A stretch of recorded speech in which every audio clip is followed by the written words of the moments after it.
विठ्ठल बरवा, तो हा विठ्ठल बरवा. बौद्ध सुकृताची जोडी, बौद्ध सुकृताची जोडी, बौद्ध सुकृताची जोडे, बौद्ध सुकृताची जोडे.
जय राम कृष्ण हरी राम कृष्ण हरी जय जय राम हरी जय राम कृष्ण हरी जय जय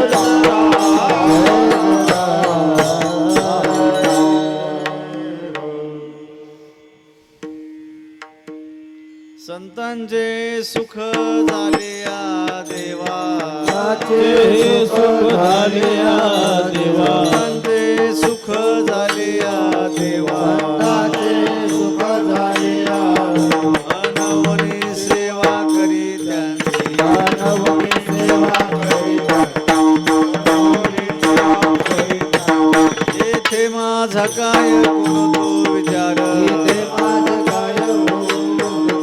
येथे माझा काय कोण तो विचार काय कोण तू विचार वर्णावया पार महिमा त्यांचा पार महिमा वर्णवया पार महिमा निर्गुण आकार झाला गुणवंत आकार झाला गुणवंत निर्गुण आकार झाला गुणवंत आकार झाला गुणवंत आदी दंडवत पुजोनिया आली दंडवत पुजोनिया दंडवत पुजोनिया तीर्थे त्यांची इच्छा करते नित्य काळ तीर्थे त्यांची इच्छा करते नित्य काळ भावया निर्मळा आपणासी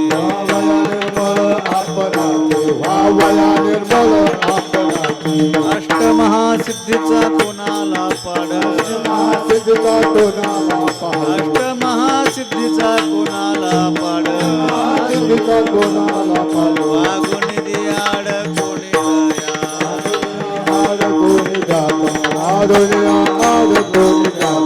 इथे माझा काय कोण तो विचार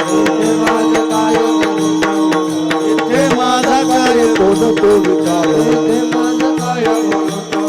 वर्णवया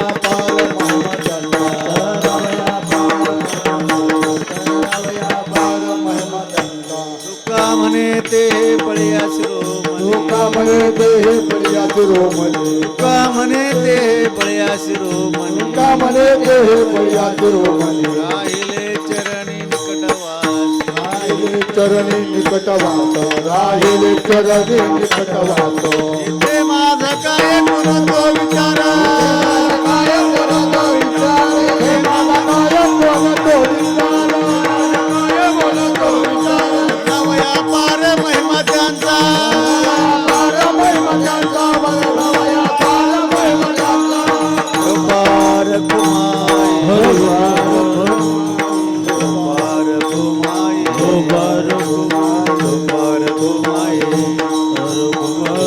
कुमाई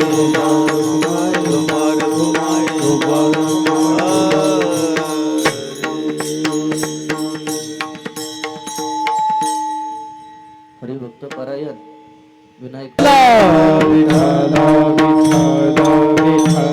विठ्ठल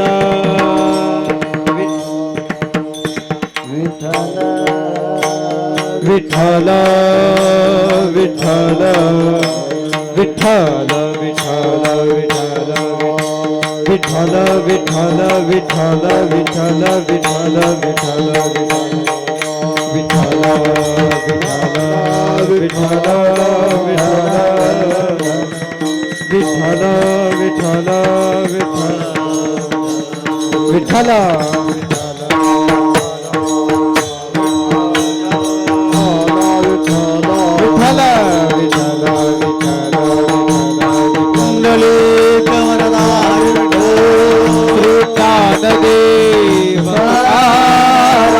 हरिनाथ भगवान की माऊली ज्ञानेश्वर महाराज की जगद्गुरु तुकाराम महाराज की सद्गुरु वामन महाराज की भगवान बाबा की जय सूर्य नारायण महाराज की जय संत शिवनाथ महाराज की जय सद्गुरु जोग महाराज की जय विठ्ठल विठ्ठल विठ्ठल विठ्ठल विठ्ठल विठ्ठल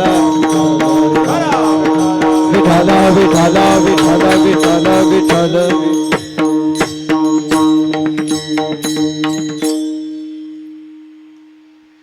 संतांचे सुख झाले या देवा, मनवून सेवा करी त्यांची. तेथे माझा काय कोण तो विचार, वर्णावया पार महिमा त्यांचा. निर्गुण आकार झाला गुणवंत, घाली दंडवत पूजोनिया. तेथे माझा काय कोण तो विचार, वर्णावया पार महिमा त्यांचा. तीर्थे त्यांची इच्छा करीते नित्यकाळ, व्हावया निर्मळ आपणासी. तेथे माझा काय कोण तो विचार, वर्णावया पार महिमा त्यांचा. अष्टमहासिद्धीचा कोणाला पाड, वागू निध्याड कोणी तया. तेथे माझा काय कोण तो विचार, वर्णावया पार महिमा त्यांचा. तुका म्हणे ते हे बळया शिरोमणी, राहिले चरणी निकटवासी.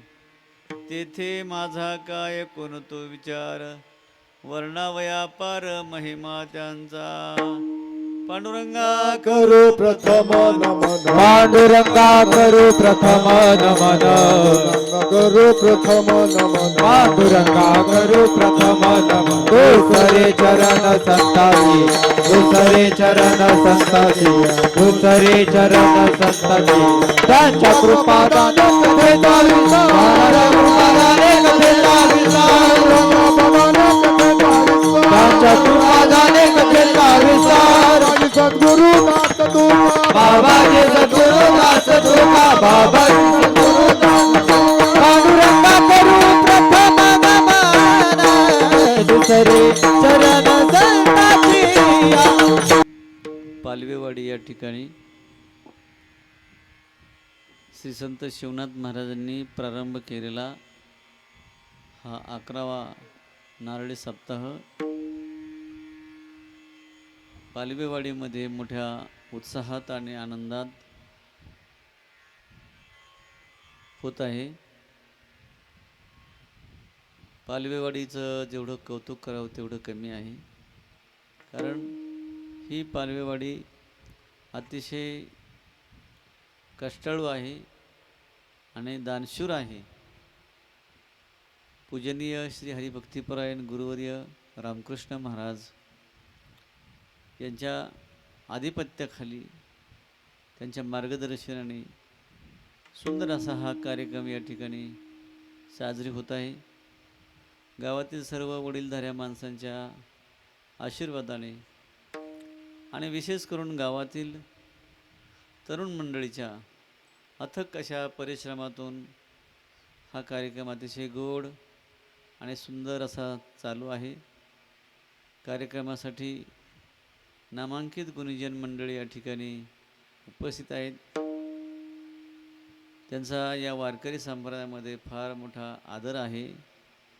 असे गायनाचार्य आदरणीय पूज्य संगीत अलंकार विनायक महाराज, पूजनीय संगीत अलंकार नारायण महाराज आणि सर्व टाळकऱ्यांना एक संघ आणि दोरीत ठेवण्याचं काम जे समर्थपणे पार पाडतात असे मृदंग महर्षी आदरणीय अर्जुन महाराज या ठिकाणी मृदंग वाजवित आहेत. पुराणामध्ये सुद्धा अर्जुनाने पखवाज वाजवलेला आहे. विराटनगरीमध्ये मृदंग वाजवला ना, अर्जुनाने मृदंग वाजवला विराटनगरीमध्ये. आणि आपल्या पालवेवाडीमध्ये सुद्धा अर्जुन महाराजच पखवाज वाजवत आहेत. असे सुंदर असे गुणीजन मंडळी आहे. आपल्या परिसरातील श्री हरिभक्तिपरायण गायनाचार्य शिवनाथ पंडित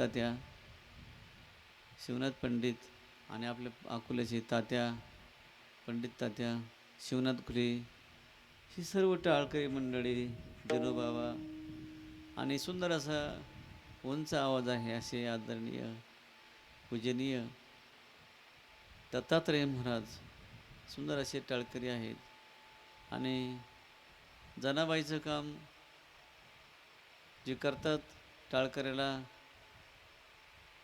चाल सांगण्याचं काम आपले पवन महाराज या ठिकाणी हे करत आहेत. आणि आपले काशीनाथ महाराज, पूजनीय काशीनाथ महाराज, गुरुवर्य काशीनाथ महाराज या ठिकाणी उपस्थित आहेत. सर्व मंडळी उपस्थित आहेत, गावातील मंडळी उपस्थित आहेत. खरोखर हा सोहळा पूजनीय गुरुवर्य महाराजांच्या मार्गदर्शनाखाली, आधिपत्याखाली असा हा सोहळा नेत्रदीपक सोहळा संपन्न होत आहे. आणि या कार्यक्रमासाठी आपले गरीबदास महाराजसुद्धा उपस्थित आहेत. सर्व मंडळी, परिसरातील पंचकृषीतील मंडळी उपस्थित आहेत या कार्यक्रमासाठी. या ठिकाणी जी पुरुष मंडळी आहे, या पुरुषाच्या रूपाने तर प्रत्यक्षात परमेश्वर आहेत तुम्ही सर्व. आणि ह्या ज्या महिला आहेत, मातावर्ग, यांच्या रूपाने साक्षात देवी आहे. प्रभू तुम्ही महेशाची या मूर्ती. तुमच्या सर्वांच्या पवित्र चरणी माझा साष्टांग दंडवत आहे, प्रणिपात आहे. गोड असा हा सुंदर कार्यक्रम आहे. खरोखर या कार्यक्रमाला मी याच्या अगोदरही अनेक वेळेस आलेलो आहे. आणि पूजनीय श्री हरिभक्तीपरायण शिवनाथ महाराजांचा स्वभाव अतिशय मनमिळाऊ होता आणि कष्टाळू होते. मधून ते चांगला विनोद करायचे. आता ते म्हणजे ते आणि मी आम्ही एकत्र राहिलेलो आहेत.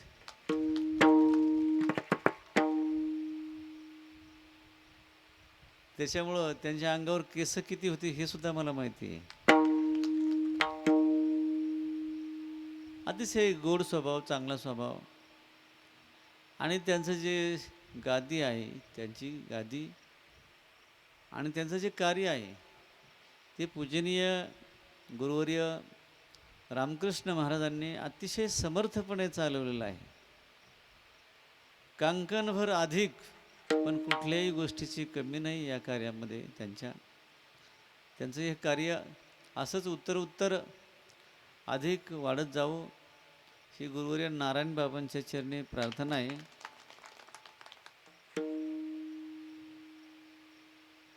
आज तर मला खूप असा आनंद झाला आहे आणि गुरुवर्य नारायण महाराजांना सुद्धा खूप आनंद झाला आहे. शिवनाथ महाराजांना तर खूपच आनंद झाला आहे. कारण ही वाडी एवढीशी छोटी वाडी आहे, पण वाडी जरी छोटी असली ना, इथलचे लोक जे आहेत ना, ते आबाद लोक आहेत जरा प्रपंचाने. प्रपंच चांगला आहे, पैशावाले माणसं आहेत इथं वाडीमध्ये. पैशावाले माणसं आहेत, श्रीमंत माणसं आहेत. दाखीत नाहीत जास्त, पण पैसा भरपूर आहे यांच्याकडं. कारण दोन सप्ते झाले आतापर्यंत. म्हणजे खूप दानशूर बी आहेत. नाहीतर पैशावाले माणसं काही कमी नाहीत जगामध्ये, भरपूर माणसं आहेत पैशावाले. पण त्यांचा पैसा त्यांच्याही कामं येत नाही, तर दुसऱ्याच्या कधी कामं येणार आहे. धनाच्या 3 गती आहेत. सगळ्यात श्रेष्ठ गती धनाची दान करणं आहे. धनाची मध्यम गती, जो पैसा आपण अर्जित केलेला आहे त्याचा स्वतः उपभोग घेणं ही धनाची मध्यम गती आहे. आणि धनाची अधम गती दुसऱ्यालाही देत नाही, स्वतःही ते त्याचा उपभोग घेत नाही, तर त्या धनाचा अधम म्हणजे नाश पावतो बघा.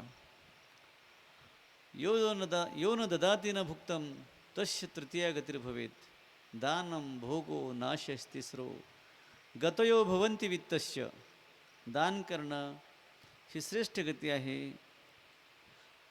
उपभोग घेणं ही मध्यम गती आहे. आणि तिसरी गती म्हणजे त्याचा नाश होतो बघा. म्हणून जोपर्यंत आपल्या हातात सूत्र आहेत ना, तोपर्यंत जे करायचे ते करून घेतलं पाहिजे. एकदा का हातातले सूत्र गेले, अधिकार गेला, काही करता येत नाही. गडावर एक माणूस आला,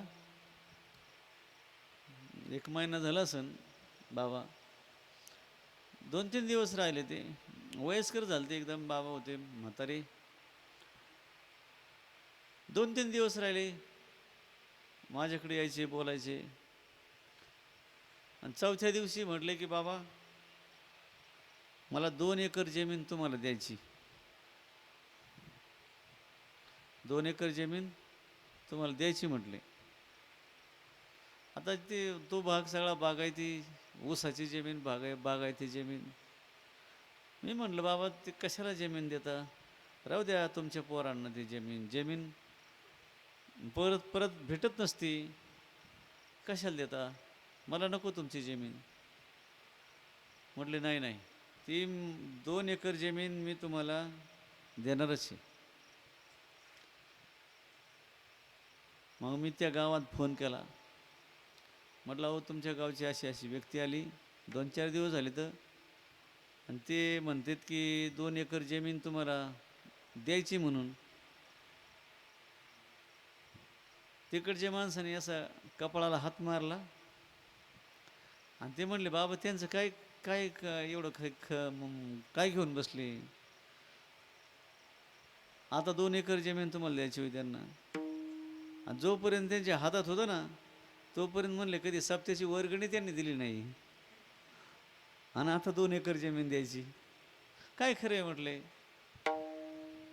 जोपर्यंत हातात होतं तोपर्यंत सप्ताची वर्गणी देत नाहीत, कुठे पंक्तीला अन्नदानाला काही खर्च करीत नाहीत, त्या धनाचा काही उपयोग नाही.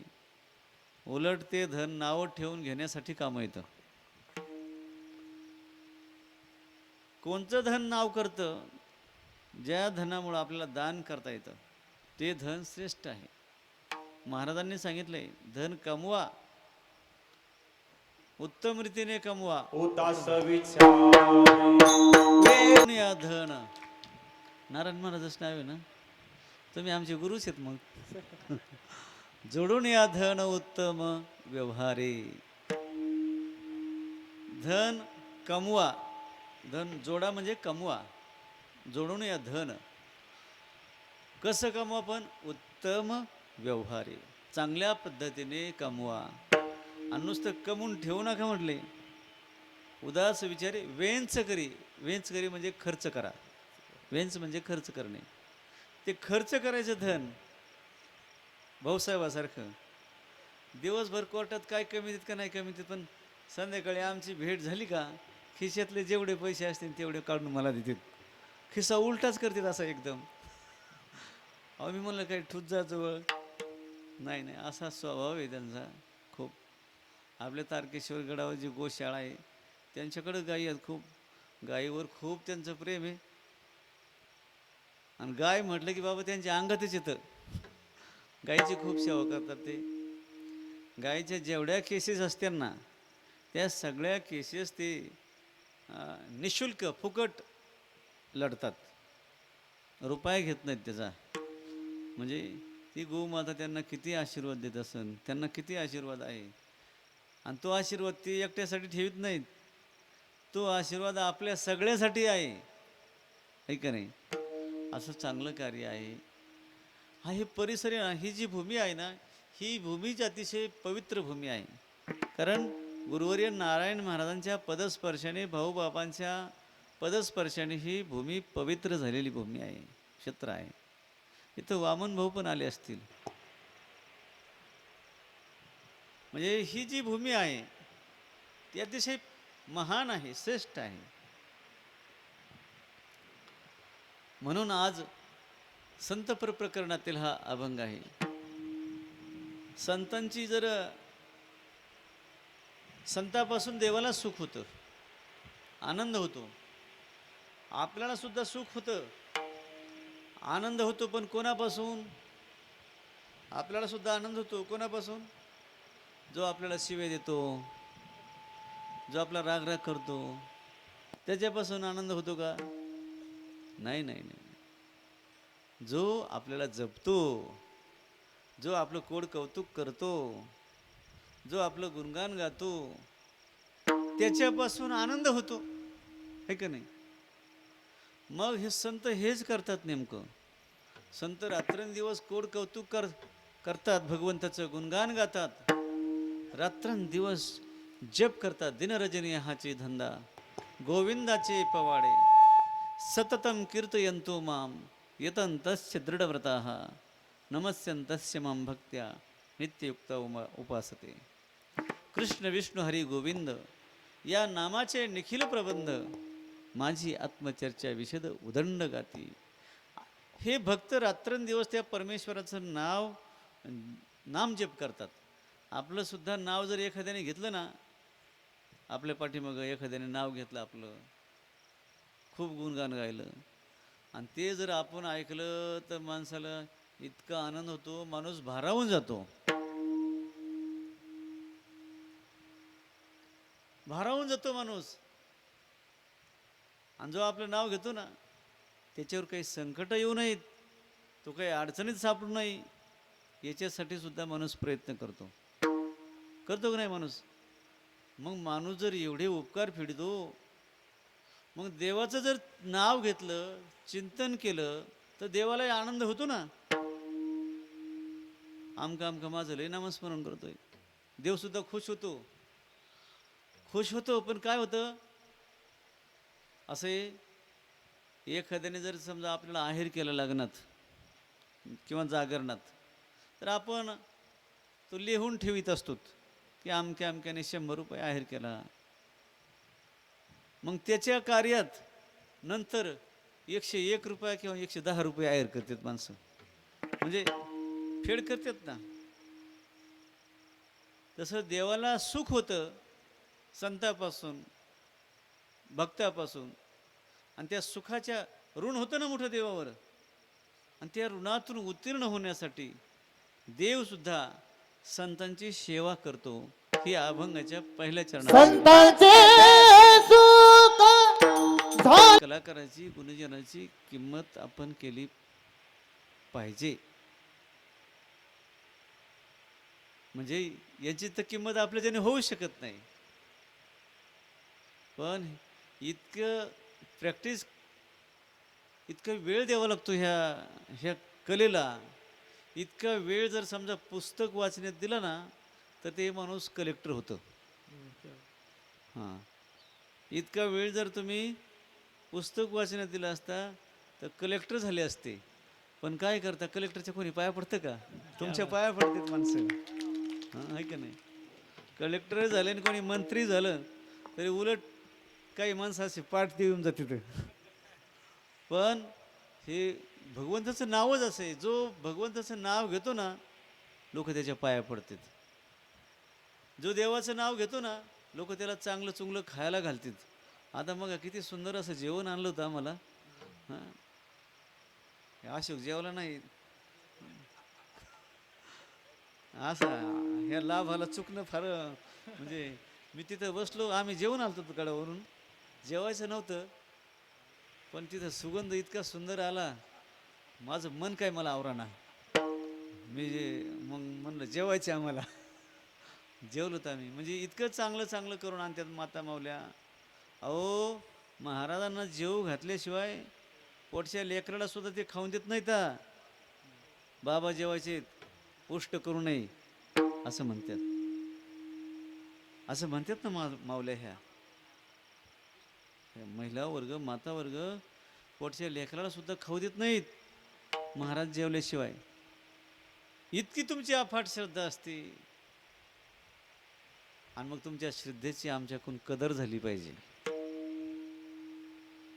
त्याची जाण पाहिजे. समाज पाया पडतो म्हणजे समाज भोळा नाही, हा फार तज्ञ पाया पडतो. पण मनातून पाया पडायचं का नाही हे त्यांच्या हातात आहे, का नुसतेच हात जोडायचे हे त्यांच्या हातात आहे ना. मनातून पाया पडणं वेगळं असतं, अहो पाया जरी पडताना दिसत असले पण मन आहे का नाही काय सांगता येते. सगळ्या ठिकाणी मन नसतं. माणूस मस्त किती काही पाया पडतं रांगेत किती काही, पण जिथं आपली श्रद्धा आहे तिथं मात्र पाया पडतं मनही ठेवतं. म्हणून पाया वाचा मने, काया वाचा म्हणे घाली झाला विष्णू घाली संतासी आसने पूजा करी काया वाचा म्हणे. काया म्हणजे शरीर, वाचा म्हणजे वाचणे, आणि मन.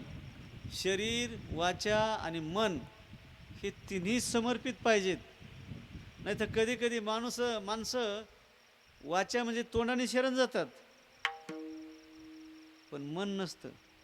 माणसं कधी कधी हे इथून नाही बरं का, पण ते भाषणाचं स्टेज असतं ना तिथं सगळ्याचे नाव घेतात.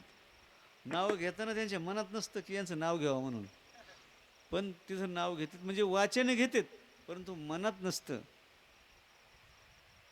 नाथ महाराजांनी सांगितले बाबा शरीराने पाहिजे शरण, वाचने शरण पाहिजे आणि मनाने सुद्धा शरण पाहिजे.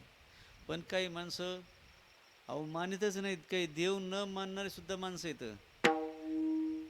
काही बरं देवाला जाऊ द्या, हा सूर्य ना, सूर्याला सुद्धा न मानणारे प्राणी आहेत.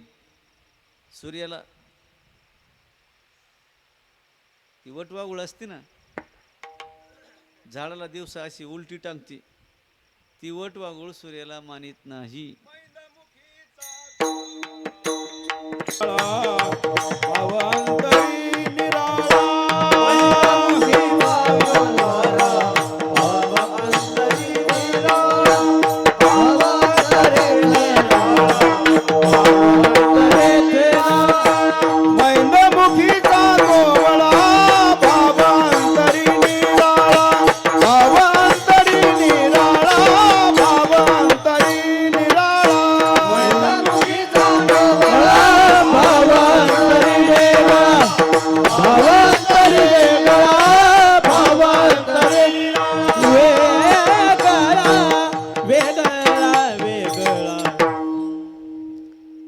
निराळा. अंतःकरणात भावना मात्र वेगळीच असते.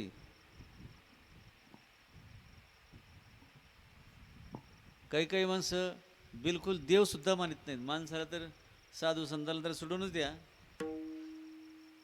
पण साधू संताची कधी त्यांना अंग असू नये बरं का. साधू संताला आपल्याला पटत नाही ना त्या वाटाने जाऊ नये तिकडं, पण त्यांच्या वाटे जाऊ नये. पण काही माणसाला त्यांच्या वाटे गेल्याशिवाय करमतच नाही, करमत नाही. देवाला न मानणारे माणसं येतं, चंद्राला सूर्याला सुद्धा न मानणारे माणसं येतं, प्राणी येतं. सूर्याला न मानणारे प्राणी वटवा गोळा आहे. एकदा सगळ्या वटवा गोळी गोळा झाल्या आणि म्हटल्या या जगामध्ये सूर्य आहे का. त्या सगळ्या वटवा गोळी आपापसात म्हणायला लागल्या की सूर्य नाही म्हटलं जगात. म्हटले नाही हे बरोबर आहे, पण कशावरून. मग म्हटले ही शंका विचारण्यासाठी आपण आपल्या अध्यक्षाकडे जाऊ. आपला बॉस आहे जो अध्यक्ष त्याच्याकडे जाऊ म्हटले.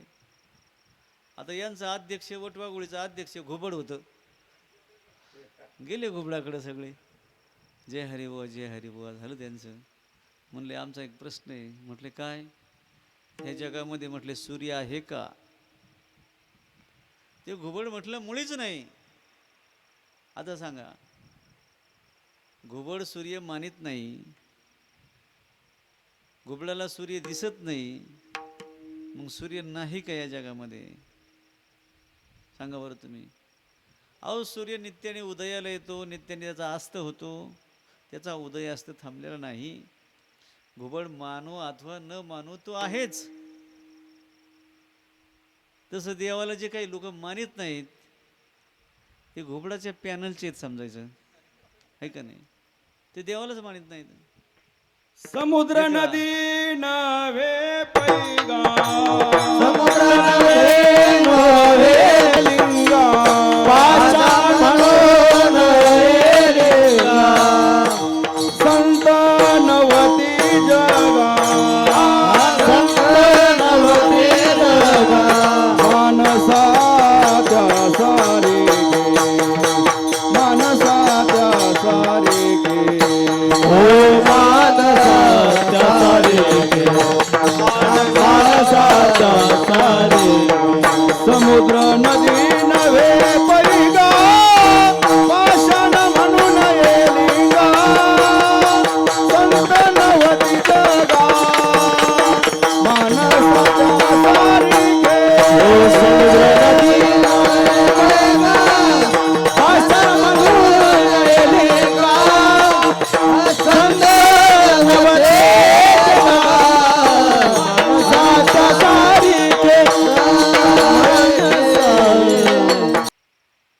असं आहे, त्यांच्या रक्तातच स्वर आहे.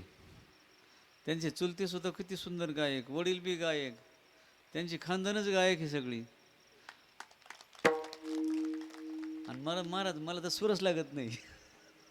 मी असा बेस्वऱ्या माणूस आहे, स्वर लागत नाही मला, स्वर नाही, ताल नाही, मला काहीच नाही, मला काहीच येत नाही. मला फक्त तुमच्या मनात राहता येतं.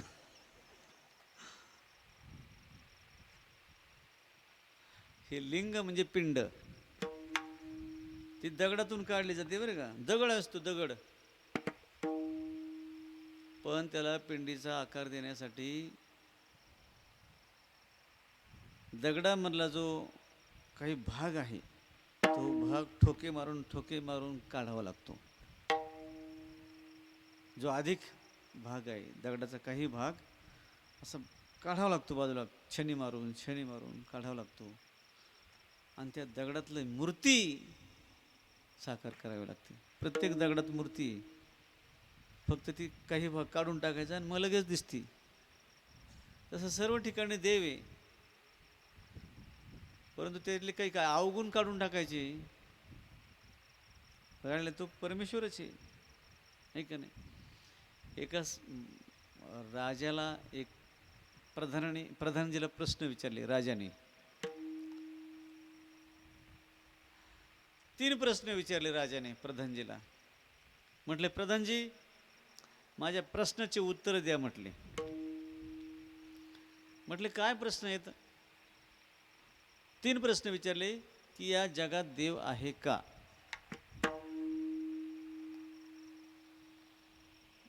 दुसरा प्रश्न विचारला आहे तर तो कोणाकडे बघतो. आणि तिसरा प्रश्न विचारला तो काय करतो. म्हणजे पहिल्या प्रश्नाचं उत्तर या प्रश्नपत्रिकेतच सापडलंय बरं का. या जगात देव आहे का, आहे तर तो कोणाकडे बघतो आणि काय करतो. हे 3 प्रश्न आहेत. आणि याचे उत्तर म्हणले 7 दिवसाच्या आत मला द्या. जर याचे उत्तर 7 दिवसाच्या आत दिले नाही तर फाशीची शिक्षा फरमावली त्यांनी, त्या राजाने प्रधानजीला फाशी दिली जाईल म्हटले.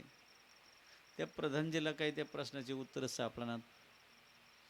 विचार करता करता 7 दिवस निघून गेले. ते काष्ट झाले एकदम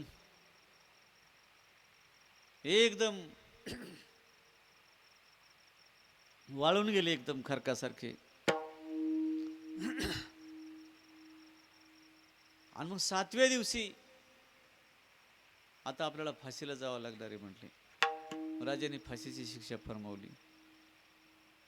एवढ्यात त्या प्रधानजीचा एक नौकर होता, घरगडी, केर कचरा भरणारा, आपलं झाडलोट करणारा. त्या नौकराने विचारलं, प्रधानजी मालक, अहो तुमचा चेहरा एकदम पडलाय, म्लान झालाय म्हटले, कसली चिंता करता तुम्ही, काय भानगडे. प्रधानजी म्हटले, बाबा चिंता काय घेऊन बसलास, आता मरणाची वेळ जवळ आली, थोड्याच वेळात मरावं लागणार आहे म्हटले. कारण माझ्या राजाने म्हटले मला प्रश्न विचारलेत आणि त्या प्रश्नाची उत्तरं मला काय देता येत नाहीत, आणि उत्तरं जर देता आले नाहीत तर फाशीला जावं लागणार आहे. नौकर म्हटलं काय प्रश्न आहेत सांगा म्हटले मला. मग ते प्रधानजीने प्रश्न सांगितले. म्हटले या जगात देव आहे की नाही, आहे तर तो कोणाकडे बघतो, दुसरा प्रश्न. तिसरा प्रश्न तो काय करतो. तर नौकर म्हटला हे प्रश्न तर एकदम सोपे आहेत, सामान्य आहेत, त्याचे उत्तर तर मी देईल, त्याचे उत्तर मी देईल म्हटले. जा तुमच्या राजाला जाऊन सांगा म्हटले, तुमचे प्रश्न एकदम सोपे सामान्य असल्यामुळं त्याचे उत्तर मी न देता माझा घरगडी नौकर देईल म्हटले. राजा प्रधानजी गेला राजाकडं. राजाला सांगितलं तुमचे प्रश्न एकदम सोपे सामान्य असल्यामुळं त्याचे उत्तर माझा नौकर देईल म्हटले. राजा म्हटला मला उत्तराशी मतलब आहे, तू देऊ अथवा तुझा नौकर देऊ, दे पाठवून म्हटले त्याला. प्रधानजी आले, नौकराला सांगितलं म्हटले तुला आता राजाने बोलवलंय. तो नौकर म्हटला मी तसं एकटा जाणार नाही, तुम्हाला माझ्याबरोबर यावं लागेल. बरं येईन म्हटले, आणि बरोबर येऊन मी जसं सांगन तसं ऐकावं लागेल म्हटले. काय म्हटले, मी राजवाड्यात जाणार, सिंहासनावर जाऊन सिंहासनाच्या जवळ जाऊन उभं राहणार. तुम्ही मात्र राजवाड्यात यायचं नाही, तुम्ही दारात उभं राहायचं. आणि दारात उभं राहून, आता हे लक्षात ठेवा का, मी ज्या वेळेस अशी टाळी वाजवीन त्यावेळेस तुम्ही कुठलाही विचार न करता डायरेक्ट सिंहासनावर जाऊन बसायचं म्हटले. प्रधानजीला सांगितलं असं. गेले दोघंही, नोकर आणि प्रधानजी. राजाने विचारलं, अरे तू माझ्या प्रश्नाचे उत्तर देणार आहे का? मग सांग, या जगात देव आहे की नाही? तो नोकर म्हटला, असं करा, एक दुधाचं पातेलं बोला म्हटले, दूध बोलवा थोडंच. आता राजाला असं वाटलं, याला काय प्रश्नाची उत्तरं देता येत नाहीत काय नु, मरता मरता आपलं दूध पिण्याची इच्छा झाली काय नु. म्हणून राजाने लगेच दूध बोलवलं, दुधाचं पातेलं ठेवलं. म्हटले काय प्यायचं तेवढं पिऊन घे, आता थोड्याच वेळात तुला फाशीवर जावं लागणार आहे म्हटले. तर नोकर म्हटला, महाराज हे दूध मी पिण्यासाठी बोलवलं नाही. मग तुम्ही जसे मला प्रश्न विचारता तसं मी तुम्हाला प्रश्न का विचारू नयेत? तुम्ही जसं मला विचारता या जगात देव आहे की नाही, तसं मी तुम्हाला विचारतो, या दुधात तूप आहे किंवा नाही? आता काय सांगन राजा? आहे म्हणावं तर दाखव तूप, बरं नाही म्हणावं तर दुधाशिवाय तूप निघत नाही. दुधात तूप आहे, पण त्याच्यावर रसायन प्रक्रिया घडून आणावी लागते. ते तापावं लागतं, इरजण टाकावं लागतं, दही करावं लागतं, लोणी करावं लागतं, नंतर मग ते कढून तूप भेटतं. तसं जगात परमात्मा आहे, पण मंथोणी नवनीता तैसे घ्यानंता. म्हटले पहिला प्रश्न ठीक आहे, सुटला. पहिल्या प्रश्नाचे उत्तर झालं म्हटले. दुसरा प्रश्न आहे तर तो आता कोणाकडे बघतो? तो नोकर म्हटला, एक मेणबत्ती आणा. मेणबत्ती आणली आणि अशी त्या नोकराने प्रज्वलित केली, पेटवली. आणि त्या राजाला विचारलं, तुम्ही जसं मला विचारता तो देव कोणाकडे बघतो, तसं मी तुम्हाला विचारतो की ही मेणबत्ती कोणाकडे बघते? सांगा तुम्ही आता, ही मेणबत्ती कोणाकडे बघते? अहो, जो मेणबत्तीकडे बघतो त्याच्याकडे मेणबत्ती बघते. ही मेणबत्ती जर सर्व बाजूला चहूबाजूला प्रकाशित करू शकते, तर हा विश्वता चक्षु आहे परमात्मा, तो कोणाकडे बघत नसन? पाहता पाने दुरी सारोनिया, पाहता पाने दुरी सारोनिया, पाहता पाने दुरी सारोनिया. हरे सिरारी पहिला डोळे भारी, पहिला डोळे भरी. पाहता पाने दुरी सारोनिया, पाहता पाने दुरी सारोनिया, पाहता पाने दुरी सारोनिया, पाहता पाने दुरी सारोनिया. चक्षुरत विश्वतो मुखो विश्वतो बाहुरत विश्वतस्पात संबाहुभ्याम धमति संपत्रैर्द्यावा पृथ्व्यो हृदमंतरम ही. मग तो कोणाकडे बघणार नाही? अहो, एके डोळ्यावाले माणसं किती काही बघत आहेत कुठंही, आणि तो तर किती काही डोळे आहेत, त्याला किती काही डोळे आहेत. म्हणजे ही सामान्य मेणबत्ती जर सर्व बाजूला बघू शकते, तर तो भगवान परमात्मा तर ज्योतीची निजज्योती आहे का नाही? ज्ञानदेव म्हणे, तर मग असं ध्यानात आलं असेल ना, त्या नोकराने सांगूनच ठेवलं होतं प्रधानजीला.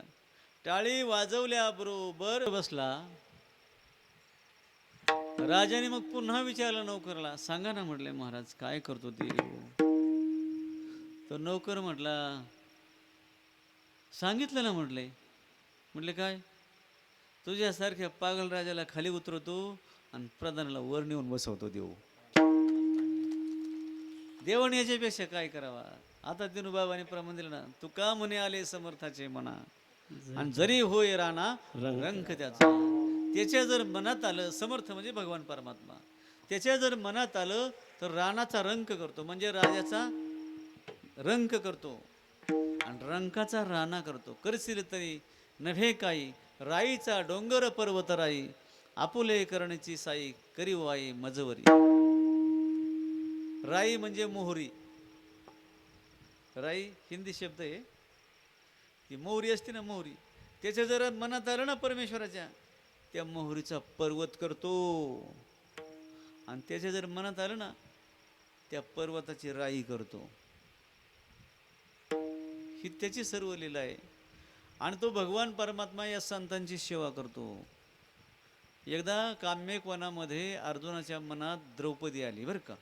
द्रौपदीची आठवण आली अर्जुनाला. आता तिथं जंगलात द्रौपदी कुठून येणार, पण देवच द्रौपदी झाले. मनवनी सेवा करित्याची, मनवनी सेवा.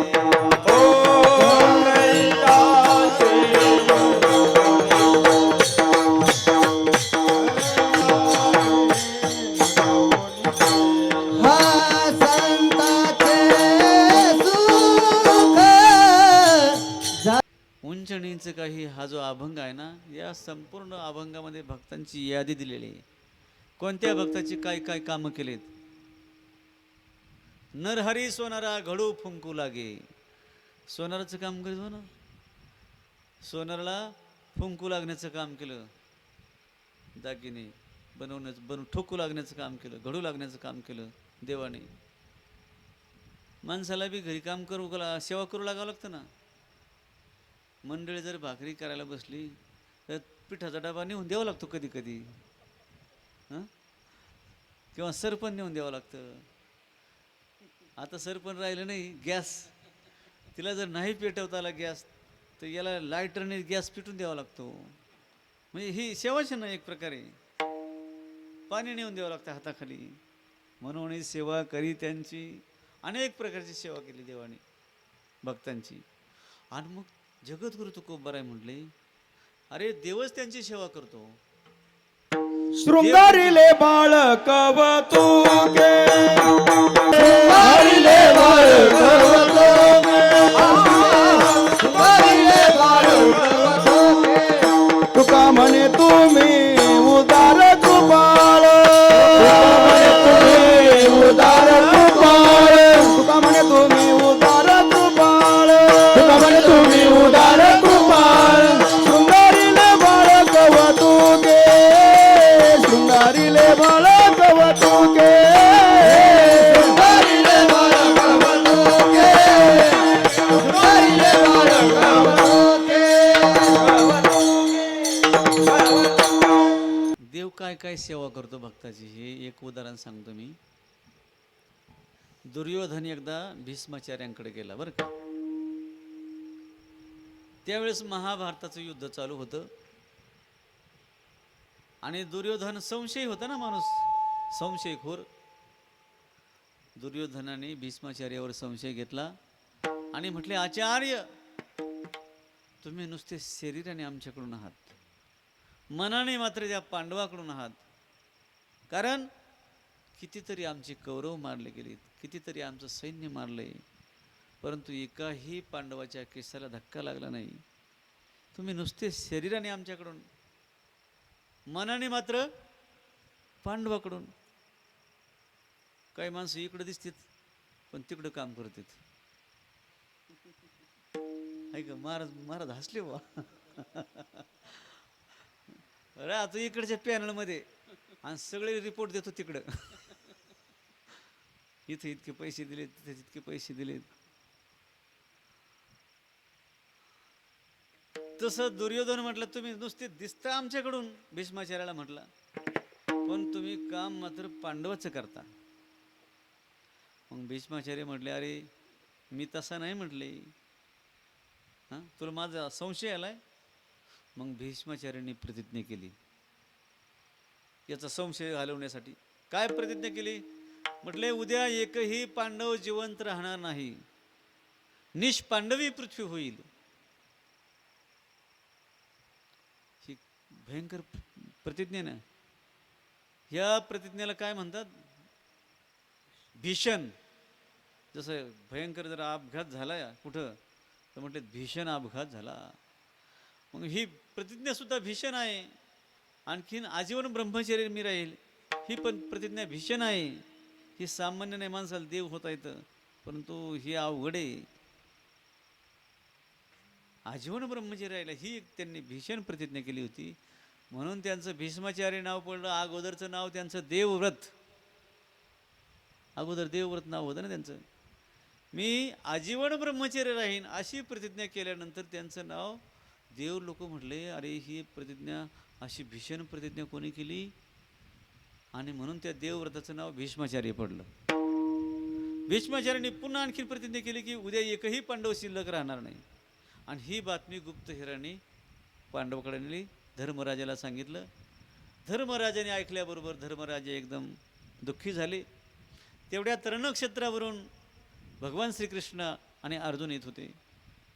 कृष्णाचं लक्ष धर्मराजाकडे गेलं. धर्मराजाचा चेहरा एकदम पडला होता, म्लान झालेला, दुःखी झालेला. देव म्हटले का रे धर्मा, तुझा चेहरा एकदमच पडलाय, दुःखी झालास, कोणी मेलं की काय म्हटले. धर्मराजा म्हटले देवा, आणखी कोणीच मेलं नाही, आणखी कोणी नाही मेलं, परंतु उद्या कोणीच शिल्लक राहणार नाही. कारण अशी प्रतिज्ञा केली म्हटले भीष्माचार्यांनी. गुप्तहेरांनी बातमी आणली. आता देवाला याच्यावर वकालत करायची होती बरं का भाऊसाहेब. म्हणले कुठे तुझा गुप्तहेर, त्याला बोलव. लगेच गुप्तहेराला बोलवलं. काय रे, काय प्रतिज्ञा केली म्हटले. म्हटले निष्पांडवी पृथ्वी होईल उद्या, एकही पांडव जिवंत राहणार नाही. म्हटले झाले हे पहिलं कलम झालं, निष्पांडवी पृथ्वी होईल, पण दुसरं कलम काय आहे म्हटले, आणखीन काय, नाहीतर मी तरी शरीर ठेवून देईल. देवाने दुसरं कलम उचललं आणि दुसऱ्या कलमावर आता वकालत करायची म्हटली. लगेच देवाने द्रौपदीला खांद्यावर घेतलं.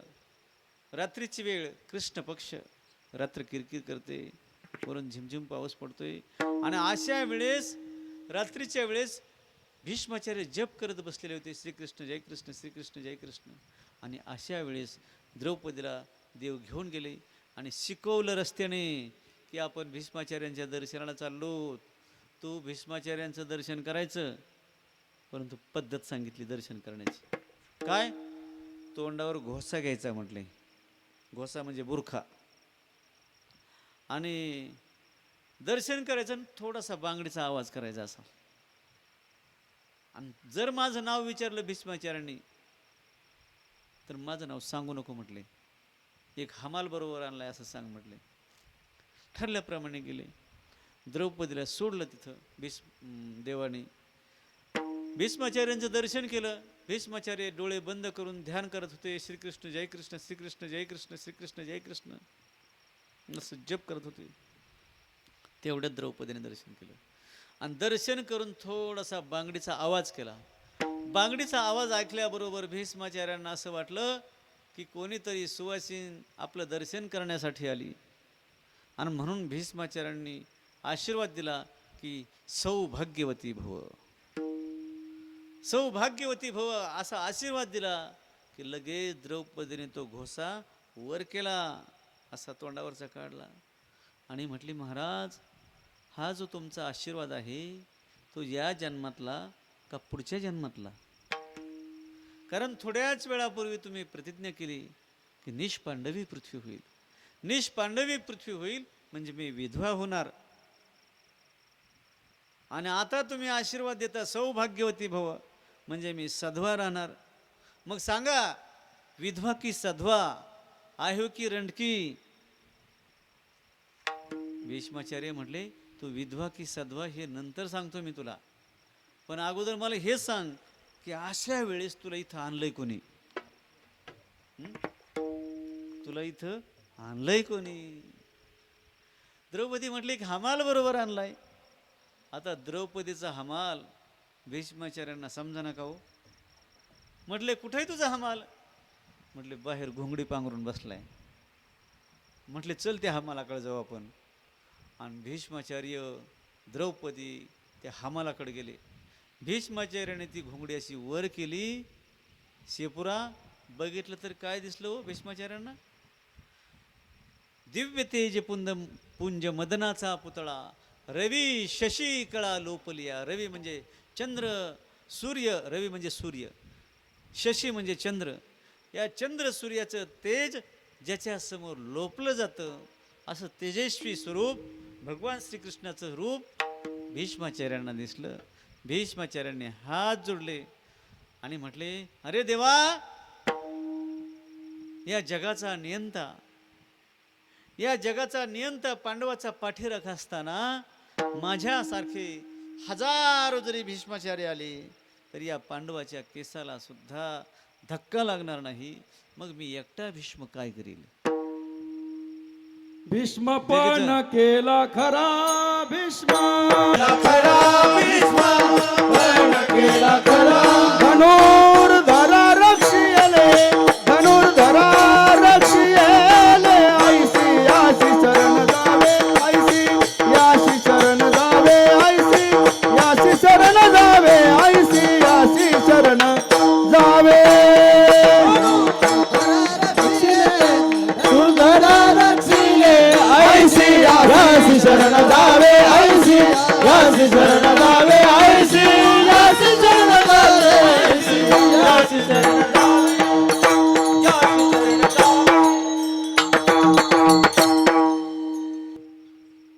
आणि शिबिरात गेले. पण दुसऱ्या दिवशी जेव्हा युद्धाला निघण्याची वेळ आली तेव्हा धर्मराजाला असं वाटलं की काल भीष्माचार्याने प्रतिज्ञा केली की उद्या एकही पांडव जिवंत राहणार नाही. पण आज असे अर्जुनाचा आणि भीष्माचार्यांचा सामना आहे, बाकीचं कोणाला जरी काही झालं नाही तर आम्ही कमीत कमी अर्जुन तरी परत यायचा नाही. तेव्हा देव म्हटले, भीष्माचार्य म्हटले, देवा, अर्जुन तुझ्या स्वाधीन आहे, त्याला व्यवस्थित सांभाळून आण. देव म्हटले, का रे धर्मा, तुझं याच्याशी एक भावाचं नातं, तरी तुला याची एवढी काळजी आहे, मग याच्याशी माझे किती नाते आहेत. तव भ्राता, तव म्हणजे युष्मत सर्वनाम आहे हे, तव म्हणजे तुझं याच्याशी केवळ एक भावाचं नातं आहे. पण मम म्हणजे माझा, अस्मत् सर्वनाम, माझा मम सखा, सखा म्हणजे मित्र, हा माझा मित्र आहे.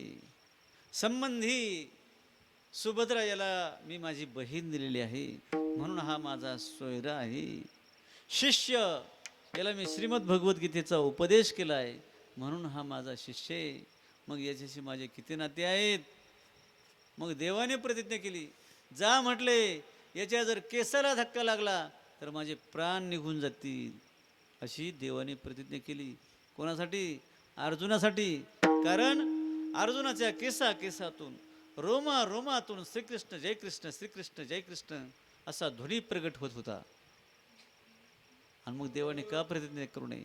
आणि म्हणूनच देव त्यांची सेवा करतो. मनवोनी सेवा हरिताची मनोनी सेवा, हरिताची मनोनी सेवा.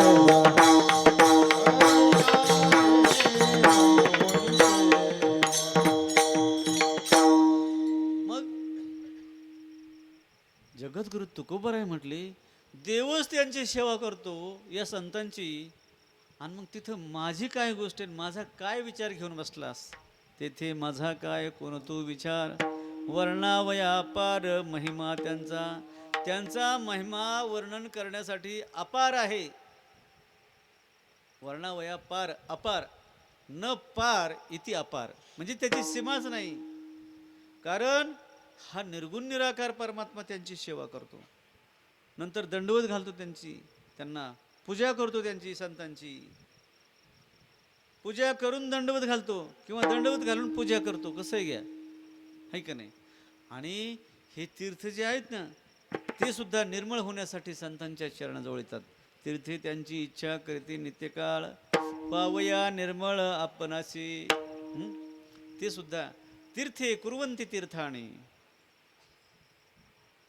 सकळ तीर्थे माध्यान्ह काळी येती पुंडलिका जवळी.